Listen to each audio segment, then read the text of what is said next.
Welcome back to the Investor Professor Podcast. This is Dr. Ryan Peckham, and this is episode 112. On today's episode, we're going to discuss Michael Lewis's new book, Going Infinite, which is the story of FTX and Sam Bankman-Fried, who is on trial right now for the just epic FTX collapse.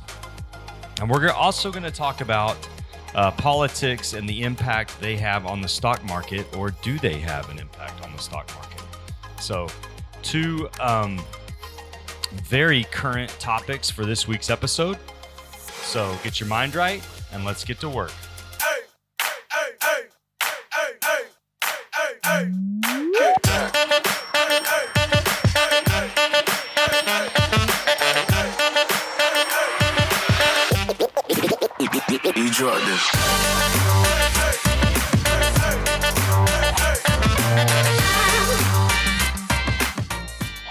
Okay, well, welcome back to the show, everybody.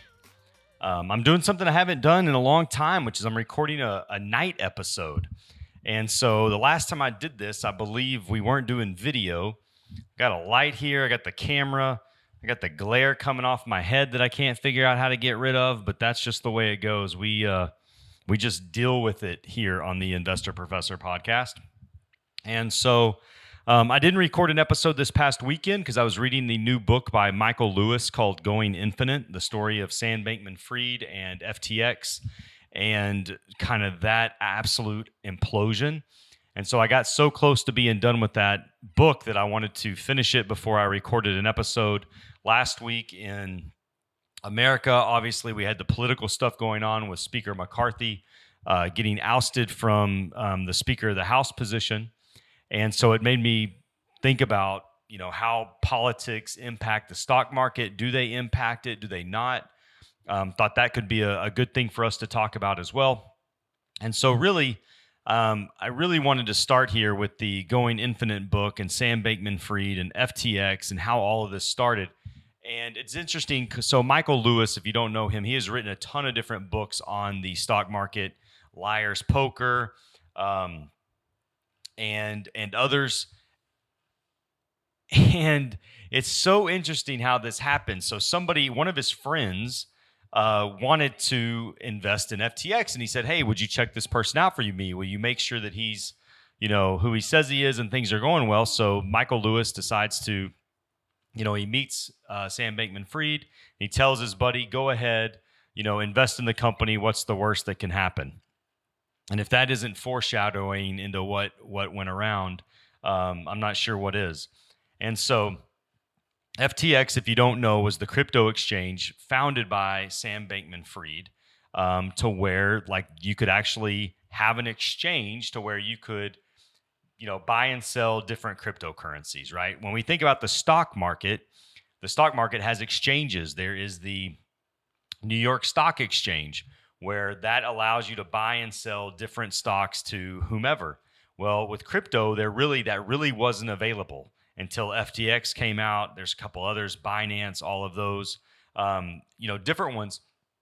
And because of that, there's not really a lot of rules. There's not really a lot of regulations, not like the stock market where somebody's out there, the SEC, the Securities and Exchange Commission, they're supposed to be protecting you. Well, with crypto, there really wasn't anybody like that around. And so, but I want to take you back. So Sam Bankman, when he started his career, he went to MIT, obviously a very smart human being, but he did lack, and this is one of the main things that I want to kind of bring to your attention is there are some people that are very, very smart, but a lot of times when we think about somebody being smart, we always think of IQ, right? Are you book smart? Whatever. Society doesn't, or academia or whatever, doesn't really bring up EQ a lot, where, emotional intelligence. And it's one of the things I think that separates people who are successful from people who aren't. So working on your EQ to me is just as important as working on your IQ. The problem with EQ, though, is when you're in school, it's hard to test. It's hard to test if somebody's friendly and nice and easy to talk to and ask good questions and all of these things. It's much easier to test for IQ. Can somebody remember these facts? All those kind of things. So Sam Bankman, very high on the IQ scale. To me, very low on the EQ scale. I mean, Sam Bankman was trying to, when he was having conversations with people, he knew he was supposed to smile, but he didn't really know when to smile. So he was like trying to train himself on what parts of the conversation to smile in. And so, just kind of an awkward person when it came to interacting with other human beings, right? So makes him spend a lot of time playing video games. We'll get to that, working on his computer. And so, he would be doing interviews, CNBC, doing Zoom interviews during COVID, and he would literally be playing a video game at the same time he was doing interviews. And so, interacting with people was very difficult for him. And, as he built the company, you start adding employees, you start adding, when you start building a company in the beginning, it's just you, maybe a couple other people you get along. And then all of a sudden you start building this organization. And of course, theirs grew very, very quickly. I think that's one of the things that maybe we don't think about is how quickly FTX went from this small little, business to it exploded into this massive organization where you have a lot of employees. These employees want to talk to you. They're looking for guidance. They're looking for who am I supposed to report to, all of this, and they don't know who to go to. And this kind of becomes part of the issue. There's no really layers. There's no hierarchy. There's Sam, couple people, and then I guess I don't really know. And this would be a good time, again, to reiterate is that after reading this book, I have more questions than I do answers. So I would like to put that out there. But you grow this, you have FTX, and attached kind of peripheral to FTX was Alameda Research, which was a hedge fund. Okay, so a hedge fund is looking to make investments. It is looking to grow capital, raise money, whatever. Most hedge funds have some kind of guidance system on what they want to do. So you had FTX, the exchange, and you had Alameda Research as a hedge fund. Well, the problem came into play is when FTX is an exchange and you have customers putting their deposits into FTX. Well, at some point, they started using the customer deposits and they would pull them over into Alameda Research to invest in whatever they wanted to invest in, which sometimes he had one position was it was in Twitter. Some of it was money he used to buy the naming rights for the Miami Heat arena. Some of it was to pay Tom Brady. Some of it was to play CZ, who was the head of the rival firm Binance, because he was part owner in the beginning of FTX. They wanted to pay him out, so they used $2 billion allegedly. Allegedly, you used $2 billion worth of customer deposits to pay that off, or to pay him off, and then all of a sudden, you're building this up, and then all of a sudden the crypto winter comes and everybody wants their money and asset prices are dropping and nobody can find the funds. And so, you look here and you realize, we don't know where $10 billion went. Hey, can you check your pockets over there? Do you know where the $10 billion in your pocket? No, nobody knows where it is.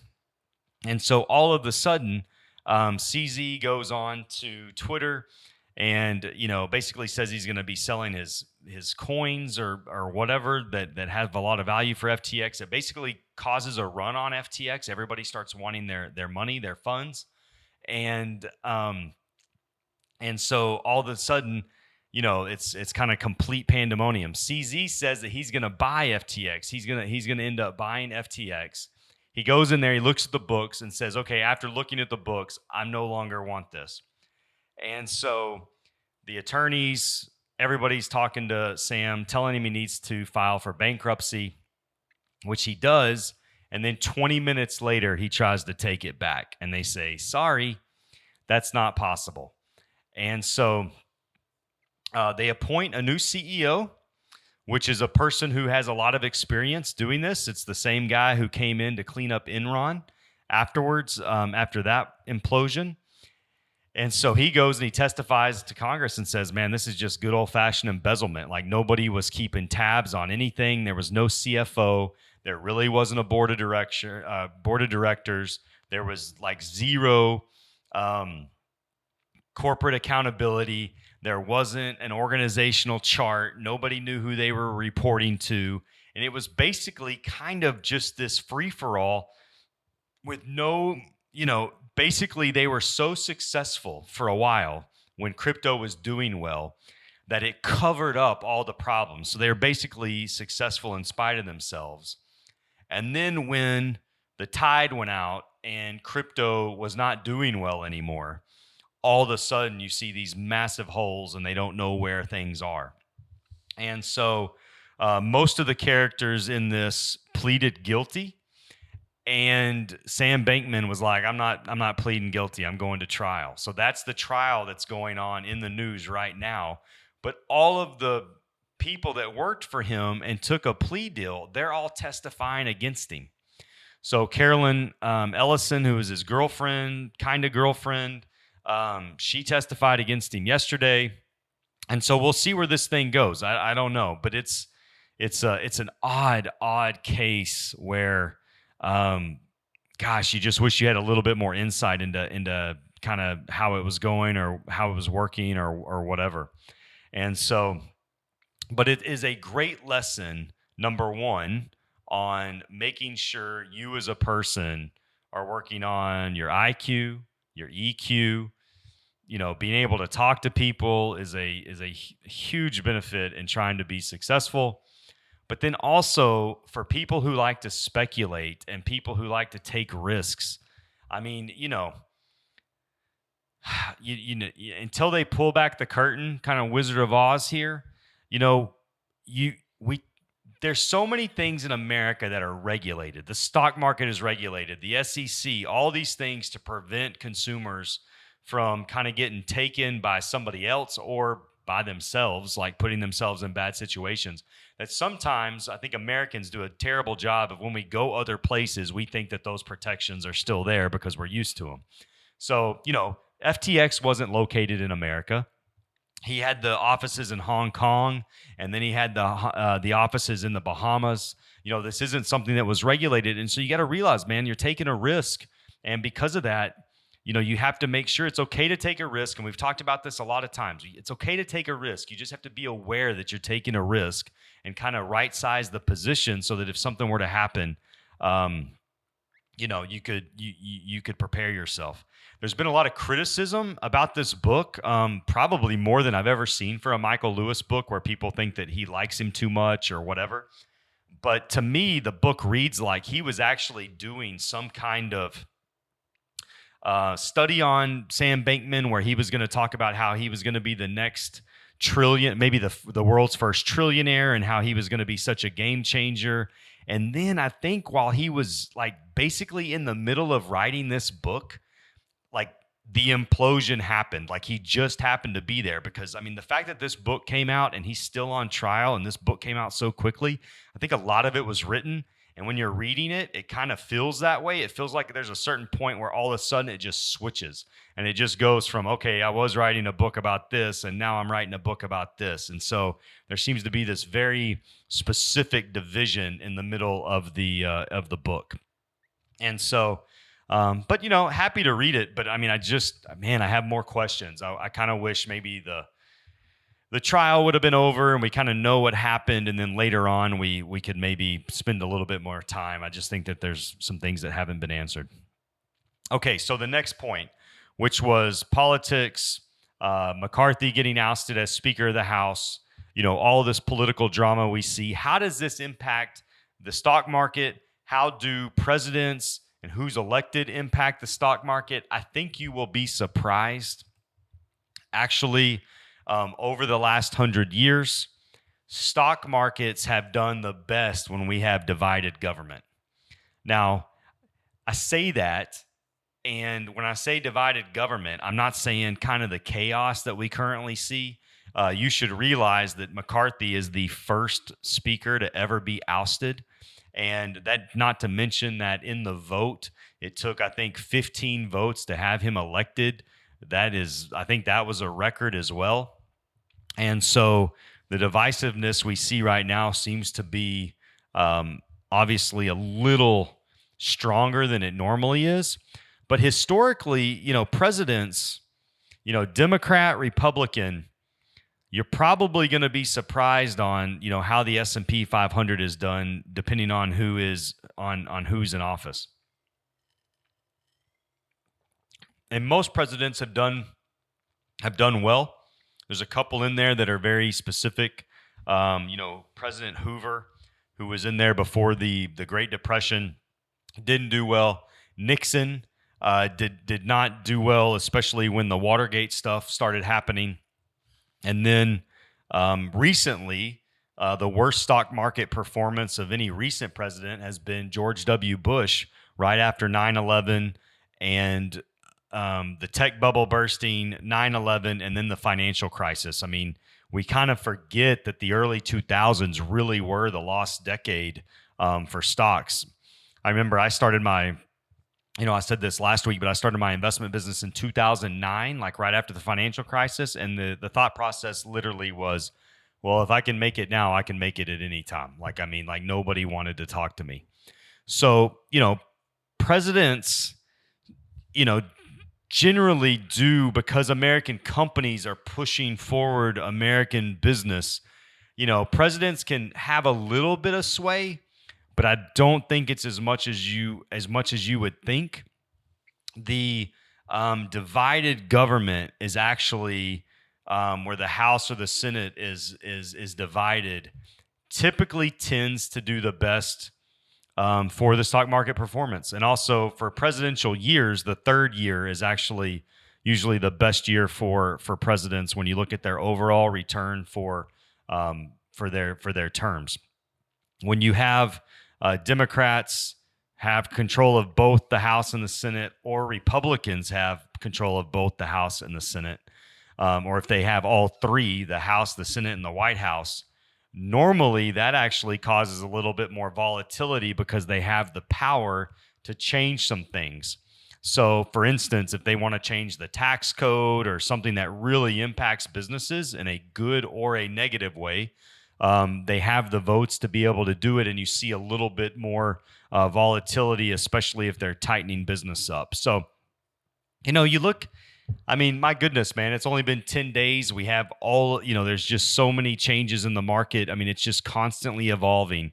But you always have to remember that, you're surfing, you're basically on the wave, right? So you want to be on the wave, riding the wave, and not getting, carried away with all the day-to-day stuff. We recorded an episode, probably a long time ago now, called Noise, which is just all the stock market, all the news stories, all the things that come out that tell you like it's scary out there, it's dangerous, I shouldn't invest, I shouldn't do this, I shouldn't do that. But you really have to be able to kind of separate your brain, your IQ, your EQ, and think about, okay, is this something to really be worried about? Is it really going to impact things long term? Or is this just a fight that, in a couple of weeks will be at the end of the newspaper and nobody's going to be thinking about it anymore? And with the Speaker of the House situation, if they get that resolved relatively quickly and things start to return to normal, then in a month, we won't really notice. Now, I will say that the temporary appropriation bills that they passed, those, really only take us into November. So they're really going to have to move on electing a Speaker of the House and getting those things passed so that the government doesn't shut down mid-November. So I'm sure we will be having this conversation again soon, is what I'm saying, basically. So we will see how this kind of impacts things. But in the grand scheme of things, the political stuff on a whole doesn't really impact the market. You should commit to, no matter who's president, you're still going to invest, you're still going to save money, and you're still going to be committed. So if you do those things, like, you will thank yourself in 20 years. I kind of always use the I don't know. I think about, if you told somebody, if you were older, maybe you are older, but if you said, you know what, I didn't invest because, I don't invest because Jimmy Carter was a bad president. I didn't like what he was doing. And you're like, Jimmy Carter, man, that's like 40 years ago. Yeah, well, I just decided I didn't want to invest anymore because of that. We would look at you and be like, wait, that doesn't make any sense. So, in today's world, you still, no matter whether you agree, disagree, or whatever, you still have to keep moving forward. You still have to keep investing. You still have to, invest in something, invest for your future, right? So don't let the government take care of your future. You take care of your future, and you'll be doing just fine. So thanks for joining me on this episode. I hope this was helpful. When you're watching the FTX stuff, I hope you have a little bit more understanding of what's going on. When you're watching the political stuff, the same as well. So I appreciate you again for joining me. Don't mistake activity for achievement, and I'll see you next time. Thanks, everybody.